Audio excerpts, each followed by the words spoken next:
Защо само моите карти? А той легитимира ли си? Сега, вие моля да се легитимирате. Не сте ми се представили. Той легитимира ли се? А значката къде ви е?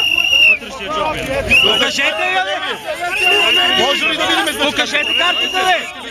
Може ли да видим? Айде да дадем всички лични карти. Айде всички лични карти си Дай дадем. си картата и ние даваме! Дайте ми нещо. Защо само моята? Защо само моята? Това е репресия. Защо само моята?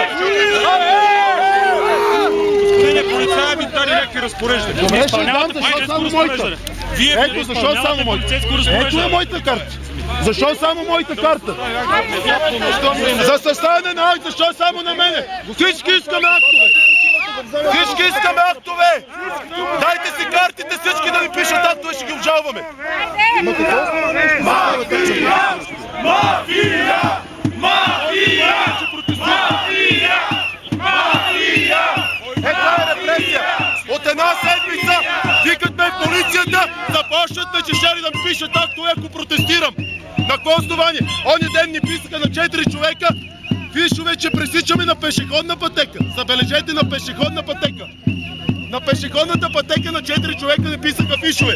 На 10-ти пак само на мен състави как. Плашехме от една седмица, ме репресират, че ще ли да ми пишат актове, ако протестирам. Защото знаят, че съм най-активен. Защо само на мене? Това е репресия. И какво ще ме викат в полицията през 3 дни? Да им дам обяснения. Откъде само на мене? Защото знаят, че съм един от активните и ме репресират, ограничават ми правата да протестирам. Ето, както на 10-ти, така и днеска само на мене ми пишат акта.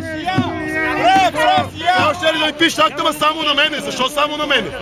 А фишове, където ми писаха на пешеходна пътека, че пресичам. За това, че съм пресичал улицата. На пешеходна пътека преди ми писаха акта. А сега казвате ли защо ви взимат? Не, изобщо не ми казаха.